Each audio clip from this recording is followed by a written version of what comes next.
All right. Hello. Good morning, everyone. Want to say hi, see how you're doing. I get to host the Photoshop Daily Creative Challenges this week, which is going to be a lot of fun. Photoshop, honestly, I would say that Photoshop's my favorite, but that's like picking a favorite child, which I'm not into.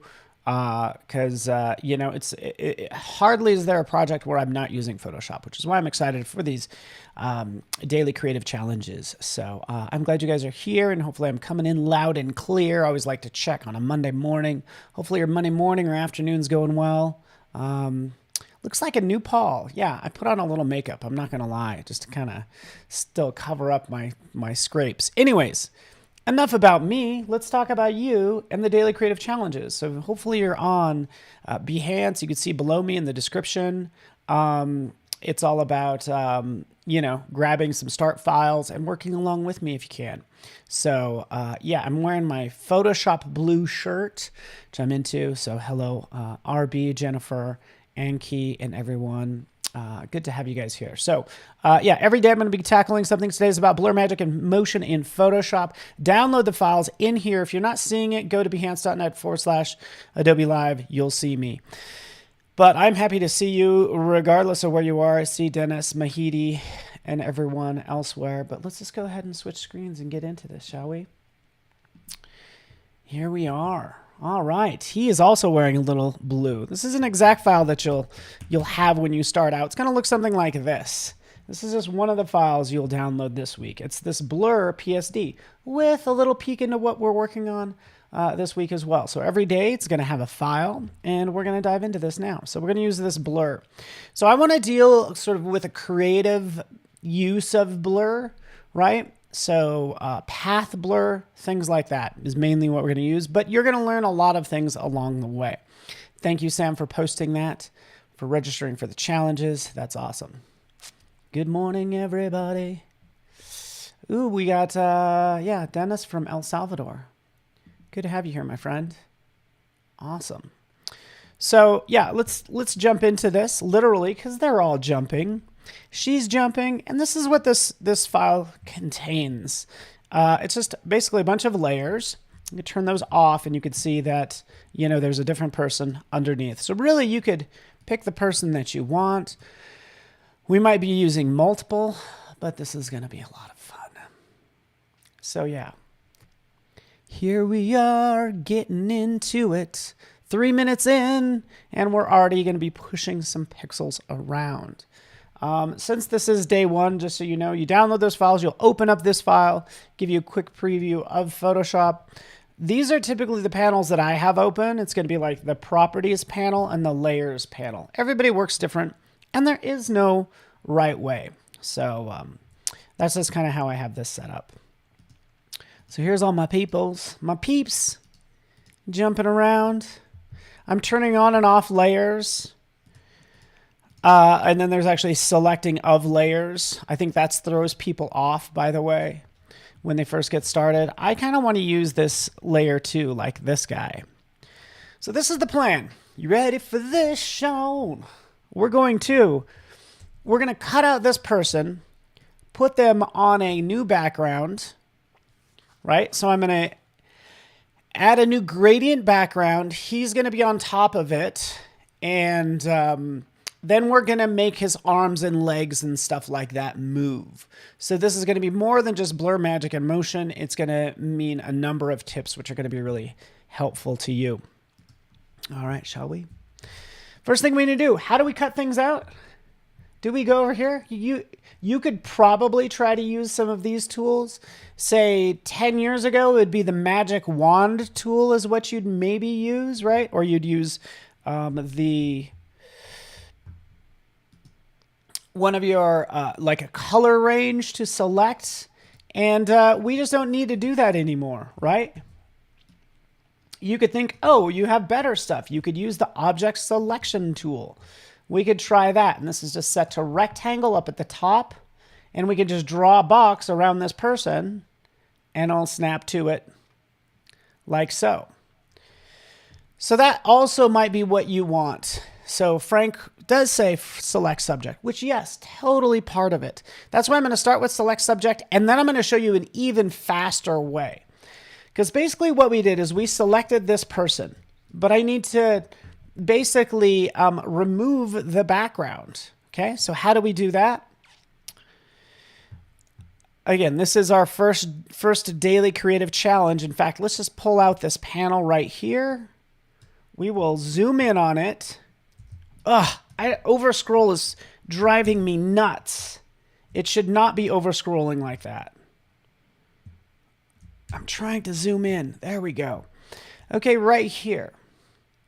So what we could do is we could try to invert the mask. We can go to select inverse and then hit delete. That deletes all the pixels. Yeah, not so fast, Paul. Roll it back because we don't want to delete those pixels. We might have chopped off a finger or something like that. You want to lose a finger? No, I don't want to lose a finger. What we want to do is we want to go to that layer. We'll go right down here and we'll add a layer mask. Boom. There he is. Now it adds this layer mask and cuts him out. Okay.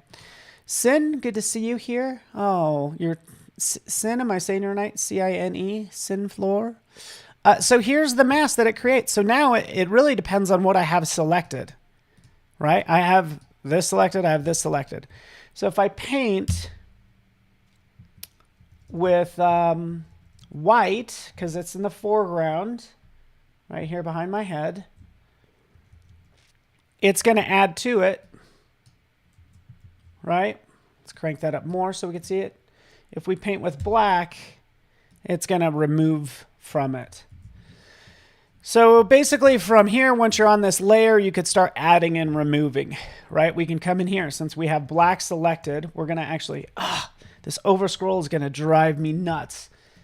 By the way, since we're just starting out in Photoshop and I'm already getting frustrated with over scroll, I swear I turned it off.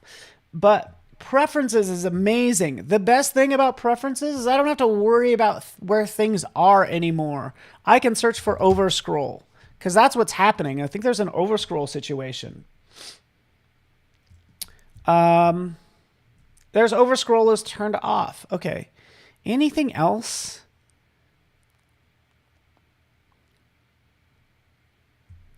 So I'm accidentally over scrolling, but anyways, hopefully that takes care of the situation. Anywho, let's just get our work done. My situation right here. What would you guys do in this situation? Would you really do this? I want some of the pros to kind of answer if you could. I could paint in here. Would you guys do this? Or is this your first gut instinct to jump in and start painting with a paintbrush? I guess it works, but I'm painting with black and I'll remove that.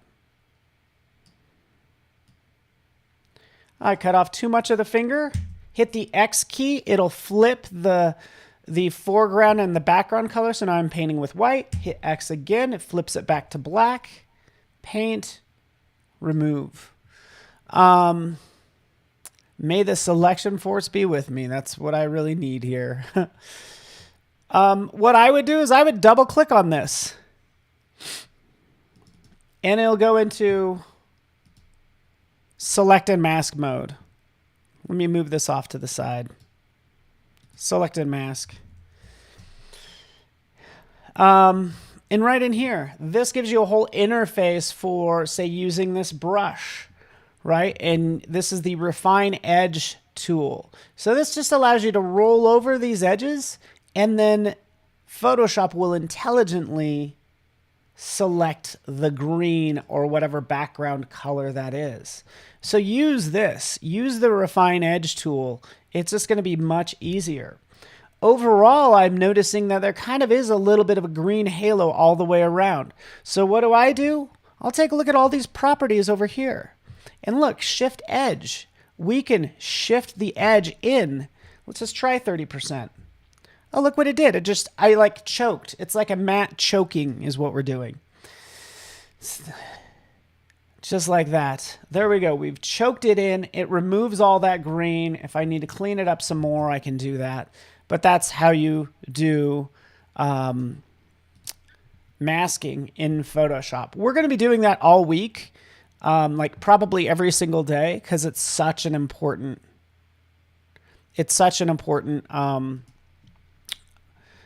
tip and feature. So now he's on his own layer, and I can move him around and all that good stuff. Cool.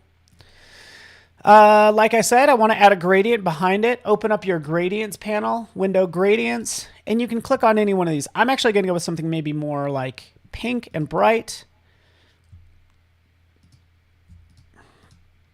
Here's my gradient. I just clicked on it, by the way. I can roll through. I definitely need something that's not going to be blue because you'll see why in a second. So let's just go with this. Let's go with this bright color. Okay, cool. We have our gradient. It's a gradient fill. It's a different kind of layer, but basically it's our background layer. All right, cool. Khalid, how you doing? A rosy glow. I love gradients. Love them. All right. So now I have our subject. So here's our guy. I'm going to duplicate this layer. I do a lot of like just shortcut keys, which I need to get out of the habit of it. Like I don't even know where some of the menu options are, but here we go. Duplicate layer. I want to duplicate this layer. Right click, duplicate that layer. Okay. Let's just delete that one. So now the second one is going to be my guy motion blur. There we are. Two layers exactly the same. This is one that's going to have the whole motion blur to it. All right. Now,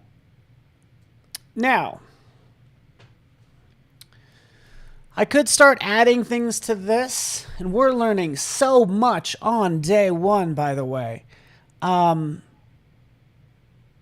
So let's take this layer. Let's turn off this top one. We can go into filter and just do a, Gaussian blur, which is probably the most popular blur in Photoshop. So watch what happens. I'll go to Gaussian blur. I could blur this out, say 30, 30 pixels. Click OK. And what it did is it blurs the mask. It blurs that layer. I can't unblur it now. It's like, I want to make it less blurry. Let's go in there. Let's go to blur, Gaussian blur. You can't make it less blurry by going back in here and cranking it down. Like, what happened? Don't worry, we're working on something there. But the thing is, we just kind of like destroyed all these pixels. So don't do that. In fact, Command Z, undo that. We want to protect these pixels. We want them to be smarter than the average object. We want to convert it to a smart object. There we go. Oh, Frank, you don't even, Frank says Paul's branded grade. You don't even know. I'm going to wear a hoodie tomorrow, and I think you're going to love it. I'm so excited. I went shopping the other day at Target. So, I'm fancy. All right. So now it is a smart object. So now I can do anything I want with it. I can shrink it down, make it larger. And the key thing is it's going to protect all these pixels. Because why? This is actually a separate file. So if we double click on it, oh, hello, I'm a different file. I'm protected in this separate file. It's called a smart object. Technically a PSB, Photoshop Big. Right? Wonder how long that meeting was. Hey, we need a big Photoshop format. Photoshop Big? All right. So here this is, smart object. We're going to go to filter. We'll go down to blur gallery or blur. We'll go to Gaussian blur. And now we have sort of this blur that we can add. We can click OK. And look at that. Oh, thank you for just doing your thing and being non-destructive. So cool. Non-destructive. If I want to change it, double click. Oh, now I can drop it back down. Oh, thank you very much. That's great. In fact, I would love for everything to work this way, but Photoshop is 30 years old or something, 33 years old. It's We can't go in and make every tool non-destructive because, you know, if you change old tools, people have workflows that it's going to break that we don't know about, and we sure enough hear from them. Okay, so that's not the blur I want. Let me turn on this guy. That's not the blur I want. It's not the motion blur we're looking for. So let me get rid of this Gaussian blur. So this is my guy on top. And the guy motion blur, yeah, we don't want that. So let's just drag it to the trash can. Let's go into filter, blur gallery. And this is where so much fun can happen. So much fun, path blur. We're going to take things to the next level. If you're using motion blur, part of the impetus for this tutorial is I see a lot of people using like a motion blur. And that just doesn't give you the control that this does. Because look, I get this little line and it starts blurring out that direction. So we could really crank this up a lot.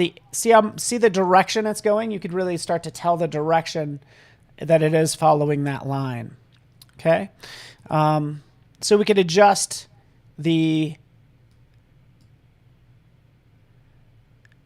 speed and the endpoint speed.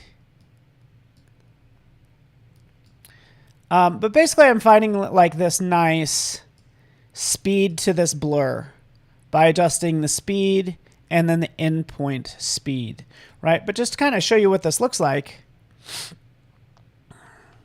I can have it taper down to 100%. Let me drag down endpoint speed.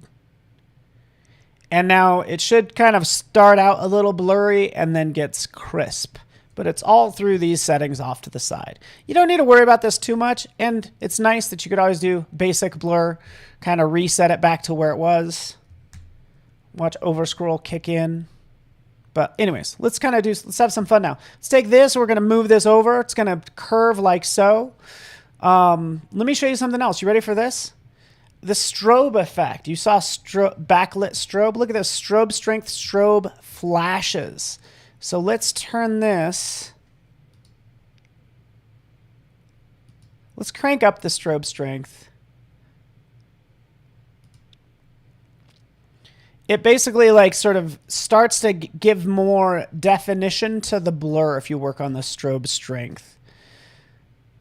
So let's crank this all the way up. There we go. Look at this. It's like if there was like a strobe light, it's now creating what looks like, say, 5 copies of this guy. And this is the look I'm going for, right? Create all those copies like that. I just think it looks really cool. Let's do some more. Let's have this arm go this way, right? Still has that strobe effect. Let's adjust that angle. So his arm is moving a different direction. Okay, this leg as well, draw out that line, have it do its strobe effect, like so, just like that. And by the way, I could always take and draw one out and set the speed to 0. What that does, it'll make it perfectly still right here. Let's move this up.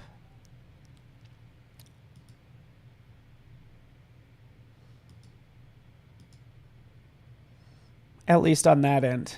Because basically I don't want as much blur like maybe on his face or something. But not to worry, that's why I made a copy. We added all this fun strobe effect. We're going to go ahead and click OK. And now we have our motion blur. We could put this guy on top. And now we could see he has that motion that we want. And it was like very little work. That's all I'm saying. Right? Very little work. We could adjust this some more. And because the next thing you want to do as well is I kind of want to move his arms. And can we move his arms? We've added our cool blur magic. We want to give his arms still a little bit more motion. This is what I would do. Go to your guy, the layer on top, go down to Puppet Warp, Edit, Puppet Warp, click. And now you get this mesh.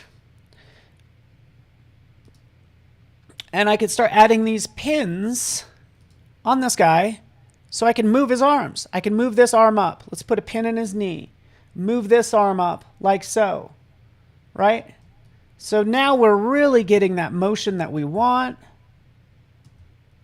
And all we're doing is just manipulating these individual puppet pins is what they are. We'll make his leg a little bit more dynamic by bringing it up. And we got like a lot, just like a really cool effect. Let's split them apart. Another pro tip I will do, just so you know, since we learned about masks, what if we kind of blurred out the bottom of his arm or something? You know, would that look cool? I don't know. Let's add a layer mask like we did before. We're going to paint using the brush, a nice soft brush. And then I could kind of like remove parts of his arm if I want to. And I could take the flow down, just kind of have it blend in a little bit more if you want.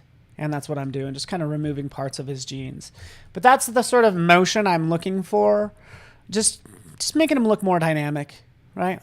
Nothing wrong with that. If you want to do other sort of resizes and different things, it's all right under edit. We did a puppet warp, which was perfect for this.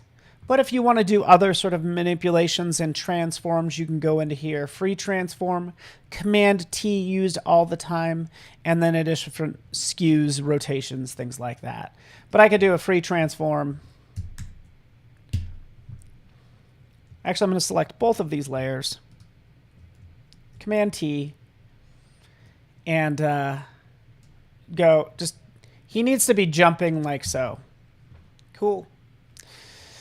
Fun times we can liquefy, as General Kenobi says, which I'm into. You know I'm a huge liquefy fan. I'm all about it. But isn't this nice? And now that we have this process down, we could do this with anything we want. You know, we'll take her. Remember how we used select subject and we went through and made a mask? Guess what? We want to do that again. That was multiple steps. Check this out. Look over here. I now have this woman, this layer selected. Remove background button. Yeah, let's just try that. Click.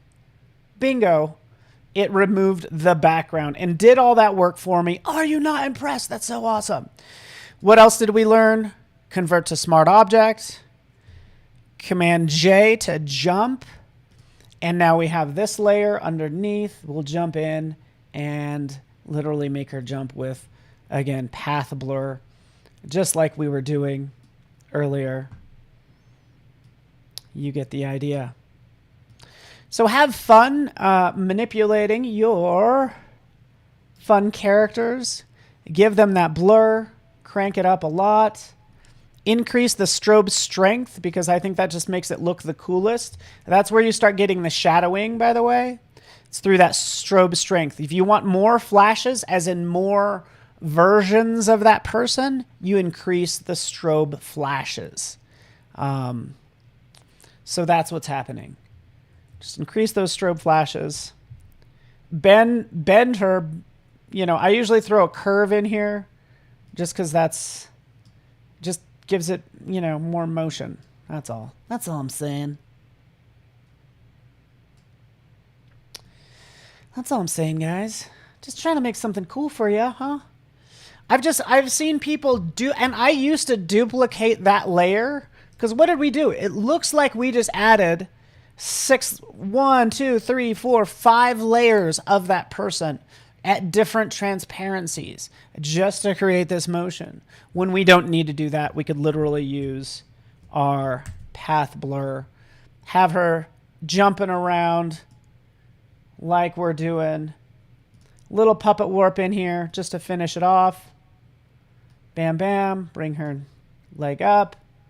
Bring her body back over. You get the idea. Cool. So feel free. Have some fun.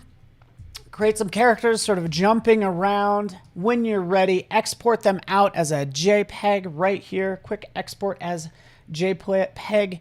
And then join me. Post them to Discord. I'd love to see what you guys are making. And again, this is day 1 of my Photoshop daily creative challenge. When I said post to Discord, this is what that looks like right here. Posted to Discord.